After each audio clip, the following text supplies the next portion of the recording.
नमस्कार विद्यार्थियों, online classes में आपका स्वागत है। विद्यार्थियों, हमने अपने पिछले वीडियो के अंतर्गत पृथ्वी की आंतरिक संरचना की जानकारी प्राप्त की। साथ ही हमने जाना कि जो हमारी पृथ्वी है उसका आंतरिक भाग है विभिन्न परतीय संरचना में विभक्त है, और उन परतीय संरचना के दौरान हमने पढ़ा कि पृथ्वी का आंतरिक भाग अलग अलग तत्वों से निर्मित है। इसके साथ ही हम इसी यूनिट से जुड़ा हुआ जो अगला लेसन है, हमने इस यूनिट में पहले पृथ्वी की उत्पत्ति जो है उससे जुड़े हुए, उसके बाद पृथ्वी की आंतरिक संरचना से जुड़े हुए, और अब महाद्वीप और महासागर का निर्माण कैसे हुआ उससे जुड़ा हुआ तथ्य जानेंगे। तो देखते हैं अपना टॉपिक, महाद्वीप और महासागरों का निर्माण। महाद्वीप व महासागरों का निर्माण कैसे हुआ, सबसे पहले जानते हैं।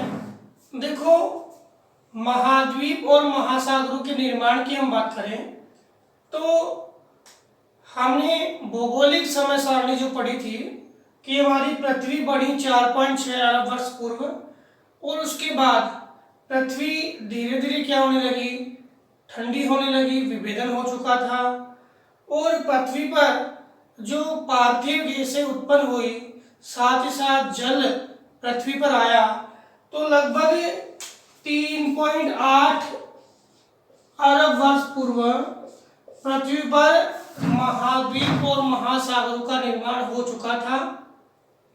लेकिन जो वर्तमान स्थिति है, जो वर्तमान परिप्रेक्ष्य जो हम देखते हैं, 7 जो आपके महाद्वीप है और 5 आपके जो महासागर है, तो वर्तमान स्थिति है वो लगभग आज से 6.5 करोड़ वर्ष पूर्व क्रिटेशियस काल के दौरान निर्मित हुई। तो हम देखते हैं कि ये जो रूपरेखा 3.8 वर्ष पहले ही ये बन गया, तो यहाँ क्या बना था और क्या यहाँ पर निर्मित हुआ, इसमें कौन कौन सी गतियाँ, कौन कौन से कारण जिम्मेदार है। सबसे पहले देखते हैं कि हमने पृथ्वी की उत्पत्ति के संदर्भ में पढ़ा था, वहाँ भी अलग अलग विद्वानों ने अपने मत रखे थे कि पृथ्वी की उत्पत्ति कैसे हुई। उसी अनुरूप हमने पृथ्वी की आंतरिक संरचना के बारे में देखा, तो स्वेस का मत है, IUGGC का मत है, वांडरग्राट का मत है, काफ़ी लोगों ने अपने अपने मत रखे जिसके आधार पे हम पृथ्वी की आंतरिक संरचना का अध्ययन कर पाते हैं। उसी अनुरूप महाद्वीप और महासागरों के निर्माण के लिए भी अलग अलग मत रखे गए। उन्हीं मतों में देखें तो सबसे पहले 1596 में अब्राहिम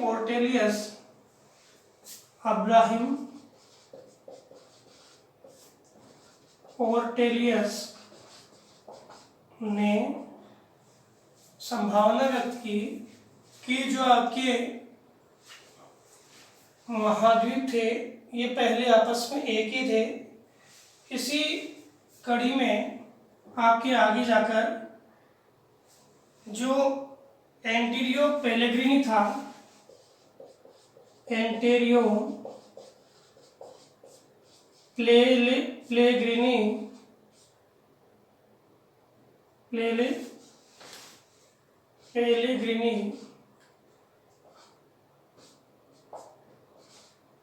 पेलेग्रिनी ने कहा कि उसने एक मानचित्र तैयार किया जिसके आधार पे स्पष्ट किया कि पहले जो अपने महाद्वीप थे वो आपस में जुड़े हुए थे, और अब यह कुछ विस्थापनीय बलों के कारण क्या है, अलग हो गए।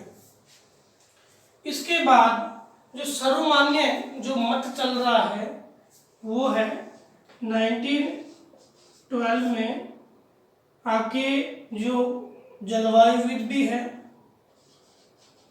जलवायुवेता या जलवायुविद नाम है अल्फ्रेड वेगनर। ऐसे F.W. टेलर ने भी दिया था सिद्धांत, लेकिन 1910 में। लेकिन जो सिद्धांत है अल्फ्रेड वेगनर का सिद्धांत, ये सर्वमान्य है और आपके कोर्स में इसी सिद्धांत का जिक्र किया गया है, इसलिए हम अल्फ्रेड वेगनर के सिद्धांत को ही पढ़ेंगे। अल्फ्रेड वेगनर जो थे वो महान जलवायुविद थे। इन्होंने अपने प्रयोग में या अपने विचारों में महाद्वीपों के विस्थापन की बात कही। कहाँ के थे ये? सबसे पहले बात ये आ जाती है तो जर्मनी के थे। और इन्होंने क्या कहा? तो इन्होंने कहा कि आरंभ में जो महाद्वीप थे वो जुड़े हुए थे और धीरे धीरे पृथ्वी पर जो बल है, पृथ्वी के घूर्णन से, गुरुत्वाकर्षण बल है, ज्वारीय बल है, ध्रुवीय बल है, इन बलों के कारण इन खंडों में परस्पर विस्थापन हुआ और विस्थापन से वर्तमान महाद्वीप और महासागरों का निर्माण हुआ। इन्होंने इस संपूर्ण प्रक्रिया को निम्न अनुसार बताया। इनके अनुसार महाद्वीपों के निर्माण की प्रक्रिया को हम देखते हैं। इन्होंने बताया कि पृथ्वी का जो निर्माण हुआ था 4.6 अरब वर्ष पूर्व,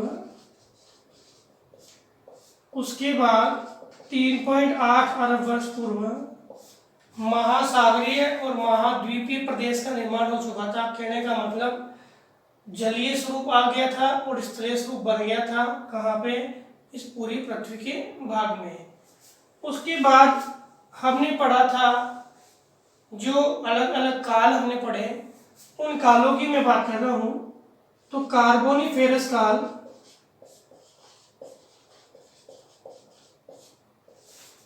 कार्बोनिफेरस काल का काल लगभग 28 करोड़ से 36 करोड़ था।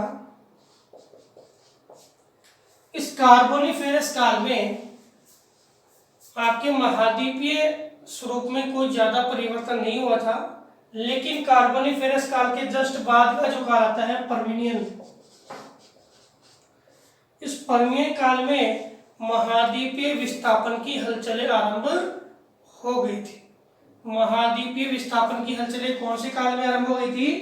पर्मियन काल में आरंभ हो गई थी। और इस पर्मियन काल के दौरान जो हलचलें आरंभ हुई, उससे पहले हम देखें कि कार्बोनिफेरस काल में क्या रूप था।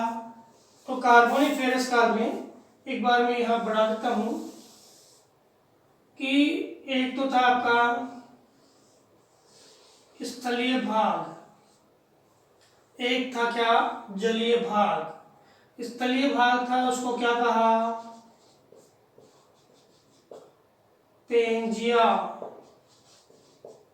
जलीय भाग था, उसको क्या कहा? पैंथालासा। याद करना, स्थलीय भाग को क्या कहा? पेंजिया। और जलीय भाग था, उसको क्या कहा? पैंथालासा। कहा कि स्थलीय भाग के चारों तरफ क्या है? जलीय भाग है और वो क्या है? पैंथालासा है। पर्मियन काल के बाद, पर्मियन काल के बाद जब आपका काल आया कौन सा? मध्यजीवी कल्प आया। ये आपके पुराजीवी था। और मध्यजीवी जो कल्प आया, उस मध्यजीवी कल्प के अंदर सबसे पहला जो काल था वो आपका था जुरासिक, क्रिटेशियस और ट्रियासिक काल। इस ट्रियासिक काल के दौरान जो इसकी हलचलें हैं वो तेज हुई बलों के कारण। कौन कौन से बल? आपके गुरुत्वाकर्षण बल लगा, ज्वारीय बल लगा और ध्रुवीय बल लगा। इसके कारण ये गति तेज हुई और इसमें परस्पर विखंडन हुआ। किसमें? आपके इस पेंजिया में। किसमें विखंडन हुआ? पेंजिया में। पेंजिया था वो दो भागों में बट गया, एक उत्तरी एक दक्षिण। एक तो उत्तरी भाग में बट गया, एक कौन से भाग में बट गया, दक्षिणी भाग में। उत्तरी भाग का नाम हमने क्या लिया, अंगारा लैंड। क्या नाम लिया, अंगारा लैंड। और इसको ही हमने क्या कहा, कई बार नाम आ जाता है लोरेशिया। क्या नाम दिया, लोरेशिया। दक्षिणी भाग था, इसका नाम दिया हमने गोंडवाना लैंड। क्या नाम दिया, गोंडवाना लैंड। और जो बीच में जो भाग है, जहां पे दोनों किसके, तो बीच में गैप रह गया, तो यहां जल भर गया। और ये जल भराव का जो क्षेत्र है, इसको हमने क्या कहा, टेथिस सागर। क्या कहा, टेथिस सागर, टेथिस सागर। इसके बाद जुरासिक काल की बात आती है। जुरासिक काल में यह विस्थापन बढ़ता गया और फिर आपके क्रिटेशियस काल में लगभग 6.5 करोड़ वर्ष पूर्व इसमें लगभग पूर्ण निर्माण हो चुका था। अब इसके बाद क्या हुआ, इसके बाद ये आपका जो स्वरूप है वो पुनः दो भागों में बट गया। एक भाग जो आपके पूर्व पश्चिम की ओर, दूसरा भाग आपके पूर्व की ओर, एक भाग आपके पश्चिम की ओर, एक भाग आपके पूर्व की ओर। ये भाग आपस में विस्तापित होने लगे, विस्थापित होने लगे। इनमें क्रमशः क्या हुआ, अपसरण हुआ। क्या हुआ, अपसरण हुआ। अपसरण क्यों हुआ, क्योंकि ये भाग है पृथ्वी के घूर्णन के कारण, गुरुत्वाकर्षण बल के कारण ये क्या है, अपने विपरीत दिशा में गमन करने लगे। इसमें क्या क्या बना, जो आपका उत्तरी भाग था ये आपका एशिया और यूरोप बन गया। ये पश्चिमी उत्तरी भाग था, ये आपका उत्तरी अमेरिका बन गया। ये दक्षिणी भाग था, ये दक्षिणी अमेरिका बन गया। और ये दक्षिणी पूर्वी भाग था, ये क्या बन गया, अफ्रीका बन गया। ये आपके 4 विभाजन हुए। क्रिटेशियस काल में क्या हुआ, क्रिटेशियस काल में अब ये भाग आगे चलते गए।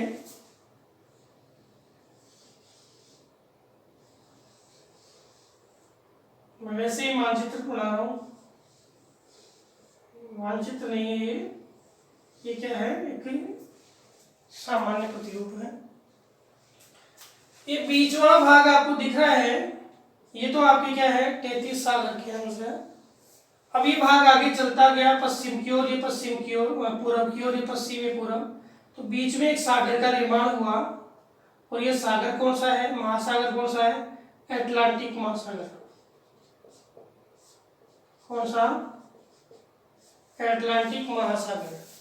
तो विस्थापन के दौरान क्रिटेशियस काल में आपके अटलांटिक महासागर का क्या हुआ, निर्माण हुआ।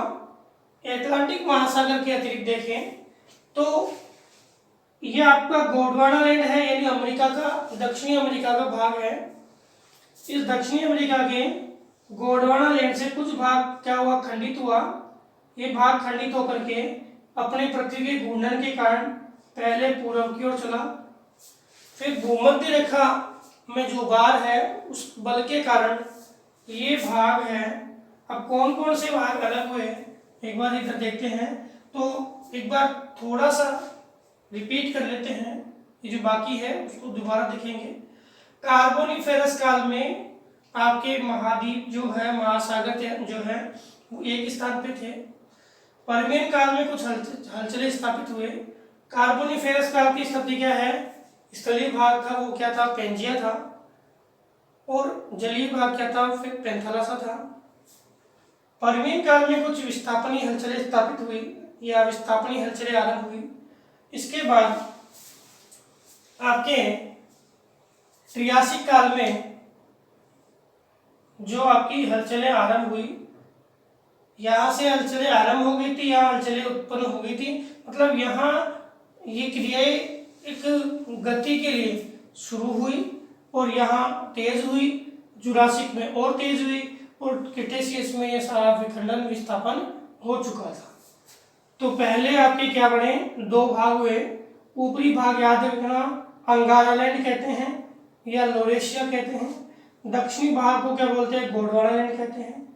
इसके बीच वाले भाग को क्या बोलते हैं, तैतीस सागर कहते हैं। अब इस तैतीस सागर के भाग ये उत्तरी भाग और दक्षिणी भाग, इसमें भी क्या हुआ, गुरुत्वाकर्षण बल के कारण परस्पर विखंडन हुआ, चटकने आई। चटकने आने के बाद इन दोनों में क्या हुआ, अपसरण हुआ और अपसरण के फलस्वरूप ये भाग चार खंडों में बढ़ गया। एक भाग पूर्वी, ये यूरोप और एशिया का निर्माण करता है। एक भाग पश्चिमी, ये आपके उत्तरी अमेरिका का निर्माण करता है। एक भाग दक्षिणी, ये आपके दक्षिणी अमेरिका का निर्माण करता है। एक भाग जो पूर्वी, ये आपके अफ्रीका का निर्माण करता है। अब अफ्रीका के निर्माण के बाद हम भारतीय उपमहाद्वीप के निर्माण की बात भी करेंगे।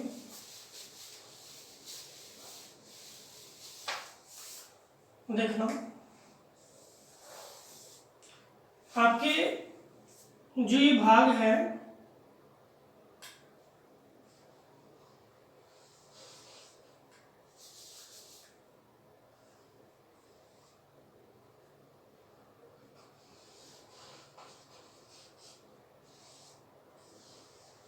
एक भाग ऐसे था, इससे जुड़ा हुआ था, जो अभी अलग कर देंगे।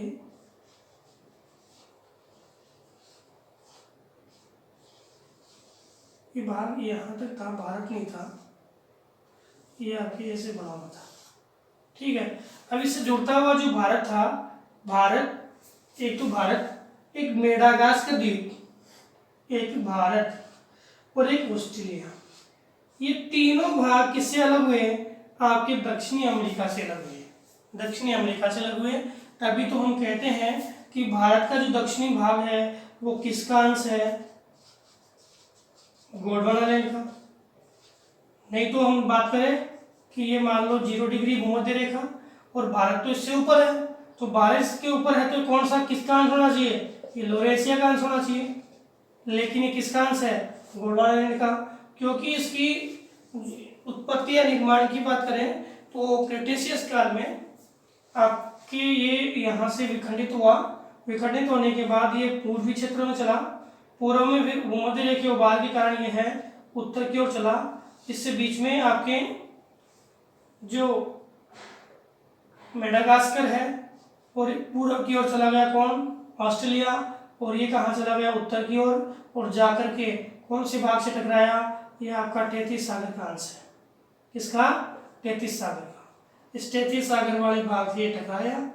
तैतीस सागर में उस समय नदियां हैं, वो तलछटे ला रही थी, जमा कर रही थी, जिससे दबाव बढ़ गया था।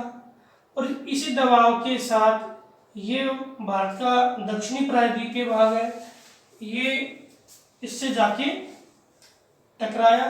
टकरा करके ये उत्तर की ओर क्या करने लगा, अभिसरित होने लगा। उत्तर की ओर क्या होने लगा, अभिसरित होने लगा। और ये भाग स्थिर था, ये अभिसरित हो रहा है, तो यहाँ पे तलछटी जमाव हो रहा था, तो भूसनतियों का दबाव यहाँ बढ़ गया और ये भाग इधर से दबाव लगा रहा था, जिसके कारण किसका निर्माण हुआ, आपके हिमालय का निर्माण हुआ। इस भाग के दबाव और इसकी स्थिरता, मान लो कि कोई भाग है, ये दीवार है, इधर से कोई वस्तु ले रहा हूं मैं और इस वस्तु को काफी फोर्स लगा रहा हूं, काफी फोर्स लगा रहा हूं, इधर तो दीवार है, इस वस्तु को काफी फोर्स लगा रहा है, ये वस्तु टूटने वाली है, तो ये क्या होगी, विखंडित हो जाएगी। क्या होगी, विखंडित हो जाएगी। वही रूपरेखा इसमें हुई, इसमें फ्लोड आ गए, फोल्ड, क्या आ गए, फोल्ड आ गए, वलन आ गए, और ये वलन जो है आपके हिमालय के निर्माण के लिए जाने जाते हैं। और इससे क्या हुआ, हिमालय का निर्माण हुआ। और ये नवीनतम वलित पर्वत है। कैसा है, नवीनतम वलित पर्वत है, क्योंकि इसका निर्माण कौन से काल में हुआ? मध्यकाल के बाद आपके जो आपका टर्सरी काल आता है, उस टर्सरी काल में क्या इसका निर्माण हुआ। क्रिटेशियस के बाद में जो टर्सरी आया उसमें क्या उसका निर्माण हुआ। अब इसके बाद हम बात करते हैं कि ये वाला भाग जो पश्चिम की ओर जा रहा है, इस वाले भाग में बताया जाता है कि सियाल परत है, सबसे ऊपरी है, पढ़ा है आपने। सीमा परत इसके नीचे वाली है। तो बोल रहे हैं कि जो सीमा परत है ये महासागरीय अंश है, और जो सियाल परत है ये महाद्वीपीय अंश है। तो ये सीमा परत है उस पे सियाल परत तैर रही है। सीमा परत पे क्या है? सियाल परत तैर रही है। ये तैर रही है, ये भाग तैर रहा है, और इसी तैरते हुए भाग में बोलते हैं कि सीमा परत में कोई अवरोध आ गया। सीमा परत में क्या आ गया? अवरोध आ गया। इधर क्या आ गया? अवरोध आ गया। तो सीमा परत में जब अवरोध आया तो किसका निर्माण हुआ? यहाँ पे अवरोध आ गया, और ये भाग अभी मैंने कहा था कि कोई भाग है, दीवार है, रोक रही है, और वो भाग आगे बढ़ा जा रहा है तो क्या हो गया? फोल्ड हो जाएगा। तो वो भी क्या हो गया? फोल्ड हो गया। तो आपके राकीज पर्वत श्रृंखला, आपके एंडीज पर्वत श्रृंखला, ये राकीज और ये एंडीज, ये पर्वत श्रृंखला भी इसी आधार पर निर्मित हुई। इसी अनुरूप देखें तो आपका ऑस्ट्रेलिया आगे जा रहा था, ऑस्ट्रेलिया आगे जा रहा था, इधर भी क्या आ गया? एक फॉल्ट, ये सॉरी एक अवरोधक आ गया, और इसी अवरोधक के कारण ऑस्ट्रेलिया के पूर्वी भाग में एक पर्वत श्रृंखला का निर्माण हुआ, वो है ग्रेट डिवाइडिंग रेंज। कौन सी? Great dividing range. इसके अलावा हम आगे पढ़ेंगे कि ये अपना भाग है कौन सा? तैतीस सागर का भूमध्य सागर बड़ा भाग है। ये क्या है? तैतीस सागर का भाग है। ये अपने किसका निर्माण हो गया? भारत का। साथ ही साथ हम देखें कि ये एस आकार का जो महासागर है, इस महासागर की उत्पत्ति में बात करें तो यहाँ जैसे ये क्या हुआ, इनमें विस्थापन हुआ, वैसे यहाँ पे ज्वालामुखी उद्गार होने लगे। क्या होने लगे? ज्वालामुखी उद्गार। और ज्वालामुखी उद्गार से लावा है वो बाहर की ओर आने लगा। क्या है? लावा है वो बाहर की ओर आने लगा, और उस लावे के बाहर की ओर आने से यहाँ पर इस पूरे भाग में आपके नवीन तलीय का, सागरीय तलीय का निर्माण हुआ। नवीन सागरीय तलीय का क्या हुआ? निर्माण हुआ। और इसका प्रमाण वैज्ञानिकों ने दिया कि ये जो चट्टानें हैं महाद्वीपों की, इसकी तुलना में इसकी चट्टानों की आयु है वो बहुत कम है, मतलब ये नवीनतम है, और ये क्या है? पुरानी चट्टानें हैं। तो इसी आधार पर नवीनतम चट्टानों से युक्त, नवीनतम तली से युक्त अटलांटिक महासागर का निर्माण महाद्वीपों में परस्पर विस्थापन से हुआ। इसमें राकीज एंडीज पर्वत श्रृंखला भी बनी। और हम पढ़ेंगे कि विश्व में भूकंप और ज्वालामुखी के क्षेत्र है ये आपके प्रशांत महासागर, प्रशांत महासागर का जो भाग है, जहां पर ये दोनों में क्या हुआ? इधर भी जा रहा है और ये इधर जा रहा है, तो दोनों में क्या हुआ? अभिसरण। प्रशांत महासागर में क्या हो रहा है? अभिसरण। अटलांटिक में क्या हो रहा है? अपसरण।